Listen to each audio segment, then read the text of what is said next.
titled, "America is Under Assault by a Cancerous Mind Virus the Founders Warned Against." And, you know, for example, yesterday in the Washington Post, there was a story that the opening paragraph, "Billions in taxpayer dollars are being used to pay tuition at religious schools throughout the country as state voucher programs expand dramatically and the line separating public education and religion fades."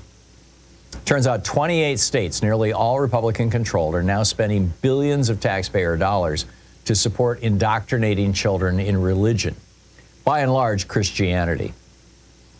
Meanwhile, the Speaker of the House of Representatives, Mike Johnson, is flying this Appeal to Heaven flag outside his congressional office. This is a flag that since 2013 has been the semi-official logo of a militant arm of charismatic Christianity that was even involved with January 6th. Supreme Court Justice Sam Alito flies a similar flag. Another person who flies that flag is Leonard Leo, the outspoken Catholic evangelist who now controls over $1 billion and hand-selected the 3 Supreme Court justices that Trump put on the court that overturned Roe v. Wade. He's also a huge supporter of the Catholic Information Center, which tries to mix religion and politics. So here we have now proselytizers for evangelical Christianity who really believe that they're on the verge of essentially taking over America. Religious evangelism, in my opinion, and that of many anthropologists, it can be thought of as a deadly thought virus. It explicitly says, we have the only right way to live, and you must live this way. We have the only true God, and you must worship this God. You know, from the Crusades in the Middle High Ages to Hitler anointing Reichsbishop Ludwig Müller and outfitting his entire army with belt buckles that say Gott mit uns, God is with us, to the persecution of women in early New England colonies, evangelical Christianity has distorted the history of Western societies and often led to rivers of blood. I mean, you know, the wars between the Catholics and Protestants in Ireland, before that, the Protestant Reformation itself, the takeover of England by Cromwell, by Oliver Cromwell. What's interesting is that Judaism, Buddhism, and most forms of Hinduism are not evangelical.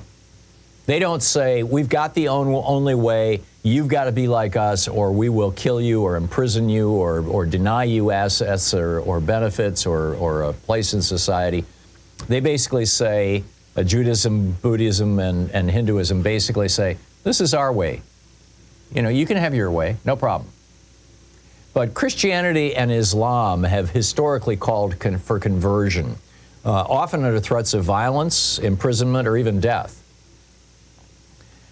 So, you know, therefore, I think that you could say that these people flying the Appeal to Heaven flag are really doing the same thing that Iran and Saudi Arabia have done, basically imposing a Christianized version of Sharia law on their people, or wanting to.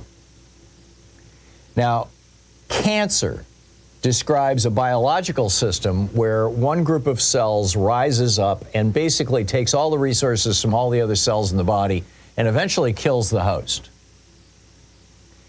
In my opinion, that is an accurate description, anthropologically speaking, of evangelical religions.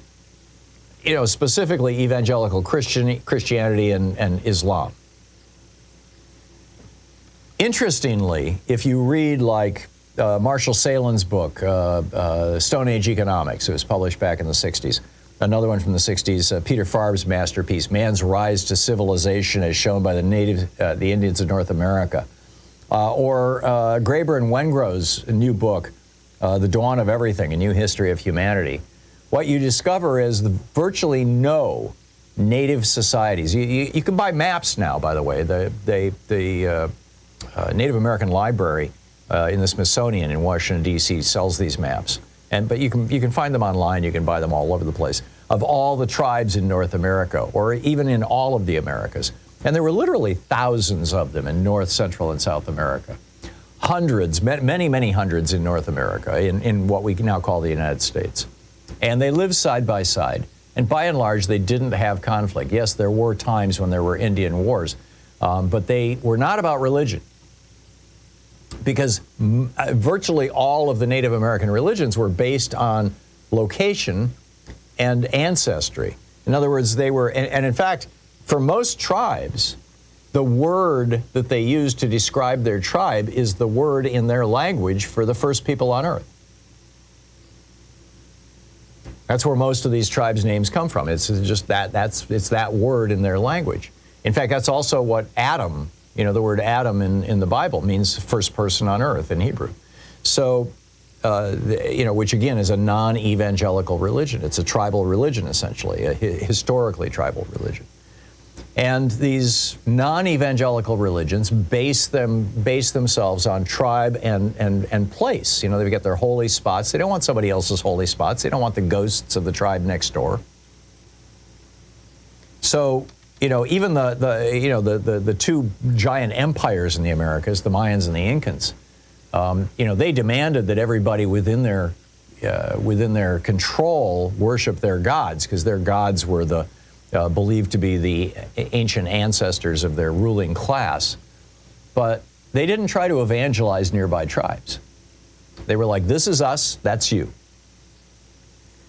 And then, 3,000 years ago, the Celts conquered most of Europe and turned, and did trading things, and these were, quote, pagans. And then 2,000 years ago, the Romans, the pre-Christian Romans, conquered Europe. And neither of them imposed religion. They both allowed people to maintain their existing religions across Europe. It wasn't until 1,000 years ago, when the Catholics conquered Europe, that a single religion was imposed on an entire continent. And this is exactly what these right-wing Christian groups are trying to do right now. They want to create a two-tiered society where they are at the top and all the rest of us are below them. And this is exactly what our nation's founders warned us about. This is why George Washington refused to publicly say whether he was a Christian, why he authored the Treaty of Tripoli, which says, as the government of the United States is not in any sense founded on the Christian religion.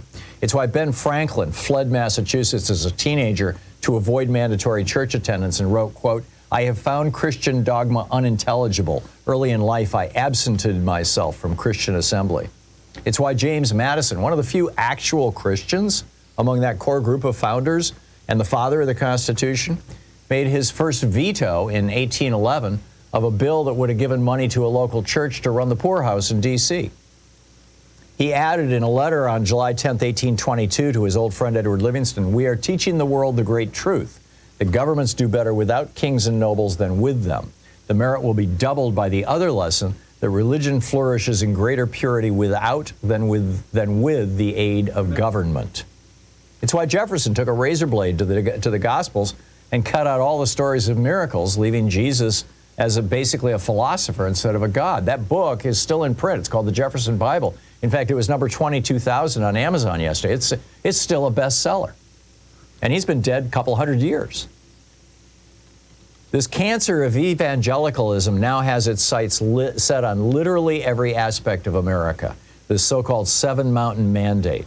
They say that under the Seven Mountain Mandate, that these Christians should control every other religion, number one, every family in America, number two, the U.S. government itself, number three, public and private education, number four, arts and entertainment, number five, all American media, number six, and ultimately regulate all commercial business in our nation.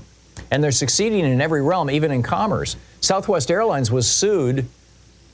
They fired a flight attendant who was posting just outrageous anti-abortion stuff on the internal message board that they used to organize flights at Southwest. And they fired her for creating a hostile work environment. She sued and went before a Trump-appointed judge who ruled in her favor and ordered Southwest Airlines senior executives to attend religious tolerance training from a right-wing anti-abortion group. I mean, this is how crazy it's gotten. This is like a biological cancer that kills its hosts, and America's founders knew about this. I mean, they saw Cromwell in England. They saw what happened in Salem in the 17th century. And they warned us about this. It's why they wrote into the Constitution in 2 different places, no religion in government. But now these religious freaks have made an unholy alliance with the billionaires behind Project 2025 and our rapist in chief, Donald Trump, and who are really the modern incarnations of the Roman Empire and Prefect Pilate, who ordered Jesus crucified. I end the article by saying, God help us all if they succeed. And I don't mean it ironically. It's 18 minutes past the hour. I'll be back with a Trump mobster bribing his witnesses. This is nuts. Stay tuned.